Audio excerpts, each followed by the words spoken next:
He never built rockets. He never founded a social network. He never became the face of some futuristic technology. And yet, Warren Buffett became one of the most powerful and successful investors in history. For decades, the world kept asking the same question. How does a man from Omaha, who speaks calmly, lives simply, and avoids hype, keep beating people who are louder, faster, and supposedly smarter? The answer is not luck, it is not magic, and it is definitely not some secret trick hidden from ordinary people. Buffett built his fortune on something far less exciting and far more dangerous to ignore: discipline, patience, and the ability to stay rational while everyone else loses their heads. He did not just make money, he built a machine that turned time into wealth. Warren Buffett was born in 1930 in Omaha, Nebraska, during the Great Depression, when money was not a luxury topic or a status symbol, but a question of survival. That matters because the world you are born into teaches you what to fear, what to respect, and what to chase. For millions of people in that era, money meant safety. For Buffett, it became an obsession of a different kind. He did not just want to have it, he wanted to understand it. He wanted to know why some people spent their whole lives chasing stability and never found it, while others quietly built fortunes that seemed to grow on their own. Even as a child, he didn't think about money the way other children did. He thought about systems. He thought about repetition. He thought about scale before most people even understand the concept. One of the earliest stories about Buffett already reveals almost everything you need to know about him. As a kid, he bought packs of Coca-Cola and sold the bottles one by one for a profit. It sounds small, almost laughably small, but that is exactly why it matters. Most people miss the beginning of greatness because it does not look dramatic enough. A few cents here, a few cents there, nothing impressive. But Buffett was already learning the logic that would define his life. Buy intelligently, sell with margin, repeat the process, let small advantages stack. He was not chasing one big moment, he was building a way of thinking. Where other kids saw candy, soda, and spending money, he saw turnover, markup, and reinvestment. That difference sounds tiny until you realize it can shape an entire lifetime. As he got older, his behavior became even more revealing. He delivered newspapers, sold products, and looked for every possible way to make money move faster and work harder. He filed a tax return as a teenager and even claimed his bicycle as a deduction because he used it for work. That detail is funny, but it is also serious. It shows a mind that was already connecting effort to income, income to savings, and savings to future growth. He was not just earning, he was building a loop. And once you understand Buffett, you realize that loop is everything. Earn, save, invest, wait, reinvest, repeat. It sounds simple because it is simple, but simple and easy are not the same thing. Most people can understand the formula. Very few can live by it for decades. Then came one of the most important moments of his life, and it happened when he was still a boy. At 11 years old, Buffett bought 3 shares of Citi's Service Preferred at $38 each. Soon after, the stock dropped to 27. Think about that. Most adults panic when they see red numbers. Now, imagine being a child and watching your first real investment move against you almost immediately. That feeling stays with you. Eventually, the stock recovered, and Buffett sold around $40, relieved to escape with a small profit. For a moment, that felt like a win. Then, the stock kept climbing, far beyond where he sold. And that was the real lesson. He later pointed to this as an early education in the cost of impatience. The mistake was not that he bought badly. The mistake was that fear pushed him out before time could reward him. That one experience became part of the foundation of his entire philosophy. The market can test your nerves long before it rewards your judgment. That lesson matters because most people think investing is mostly about intelligence. Buffett's life suggests something more uncomfortable. Often, it is about temperament. Can you stay calm when everyone around you becomes emotional? Can you keep thinking when others start reacting? Can you hold your position long enough for the underlying value to matter more than the short-term noise? That sounds easy in theory and brutal in practice. Buffett learned this early, and unlike most people, he never forgot it. As he matured, Buffett became less interested in quick wins and more interested in understanding how markets misprice reality.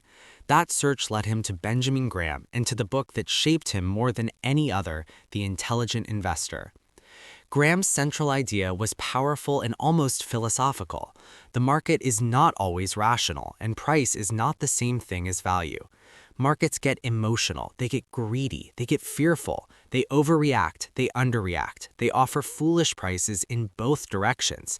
And if you can keep your head while others lose theirs, you can take advantage of those mistakes. Buffett did not just admire that idea, he built his life around it. He went to Columbia to study under Graham, and that gave him something even more valuable than inspiration. It gave him a framework. It taught him to think independently, to separate a business from the daily noise around its stock, and to stop treating the market like a god whose moods must be obeyed. Working for Graham reinforced Buffett's discipline, but one of the most important things about Buffett is that he evolved. Early Buffett loved cheap stocks. He loved finding businesses that looked statistically undervalued. But over time, especially under the influence of Charlie Munger, his thinking matured into something more powerful. Buying bad businesses cheaply can work, but buying great businesses at sensible prices can work much better over the long run. That shift changed Buffett from a highly skilled investor into a historic one. He stopped looking only for bargains on paper and started looking for businesses with durable advantages, strong economics, trusted brands, and management he respected. That is how you move from clever trades to lasting empire building. Then came Berkshire Hathaway. And on paper, it looked ridiculous. Berkshire was a struggling textile company, hardly the kind of business you would point to as the foundation of one of the greatest fortunes in history. Buffett himself later admitted that controlling Berkshire, at least as an operating textile business, was not some brilliant masterstroke. But history is full of cases where the initial move matters less than what someone turns it into. Buffett used Berkshire as a vehicle, as a platform, as a capital allocation engine. He transformed it from a declining textile company into one of the most powerful holding companies on Earth.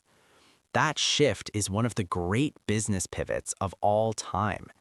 It is also a perfect example of Buffett's mindset. Do not get trapped by what something was if you can clearly see what it can become. Berkshire stopped being about fabric and became about capital, judgment, and patience. From there, Buffett began building a business empire not through noise, but through selection. He did not need 1,000 bets. He needed the right ones. He wanted businesses that were understandable, resilient, and capable of generating cash for years or decades. He wanted brands people trusted, products they kept buying, and economics that made sense even when the world changed around them. That is why Coca-Cola became such an iconic Buffett investment. It was not flashy, it was not futuristic, it was a global brand with extraordinary reach, customer loyalty, and staying power. To Buffett, that mattered far more than whether something sounded exciting at a party. Great investments do not need to be sexy, they need to survive reality. The same logic applied elsewhere. American Express, Geico, later Apple. To some people, Apple looked like a break from Buffett's traditional style, but it was not. By the time Berkshire built that position, Apple was not just a technology company in the narrow sense. It was an ecosystem, a consumer habit, a brand with pricing power, loyalty, and staggering cash generation. Buffett was not chasing gadgets. He was recognizing one of the strongest business ecosystems on the planet. That is classic Buffett. He looks for strength that endures, not headlines that fade. One of his most important ideas is the circle of competence. Buffett has long stressed that you do not have to understand everything. You just need to know what you do understand. Stay inside that circle and be brutally honest about where your knowledge ends. This sounds almost too simple, but it is one of the hardest disciplines in the world. People hate admitting ignorance. They want to appear informed about every industry, every trend, every market boom. Buffett built his fortune partly by refusing to play that game. If he did not understand something well enough, he walked away. No ego, no pressure, no performance, just restraint. In a world where people constantly destroy themselves by pretending to know more than they do, that restraint is a superpower. And then there is the emotional core of Buffett's success. He does not let crowds think for him. Markets swing between greed and fear with almost theatrical predictability. When prices rise, people become convinced that the rise will continue forever. When prices collapse, the same people become convinced the end is near. Buffett spent his life resisting that cycle. His famous rule about being fearful when others are greedy and greedy when others are fearful became famous because it describes a brutal truth about human behavior. Crowds do not become rational under pressure. They become louder versions of their emotions. Buffett's edge was never that he felt nothing. His edge was that he refused to let feeling become policy. This is where the deeper meaning of his story becomes clear. Buffett did not beat markets because he was always faster. He beat them because he made fewer emotional mistakes. He avoided the urge to constantly act. He avoided the pressure to always look busy. He avoided the trap of confusing activity with progress. Most people think success looks like motion. Buffett's life suggests that success often looks like restraint. Study carefully. Act when the odds are clearly favorable. Then wait longer than other people can tolerate.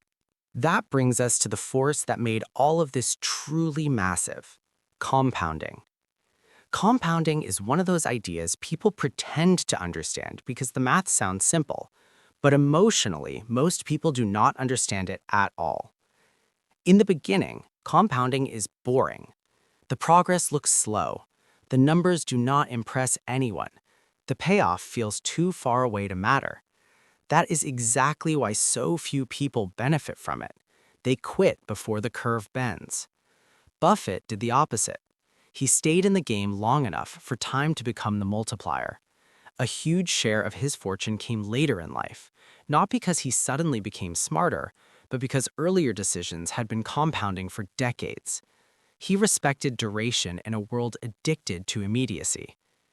That patience also shows up in the way Buffett lived. For a man associated with extreme wealth, his personal image remained famously plain. He stayed rooted in Omaha. He communicated in simple language. He built trust through clarity rather than spectacle. Berkshire's shareholder letters became famous because they sounded like a rational adult speaking to owners, not a performer selling a fantasy. That matters. Trust compounds too. Reputation compounds. Clear thinking compounds. Buffett's legacy is not only that he built a fortune, it is that he built credibility on a scale most public figures never achieve.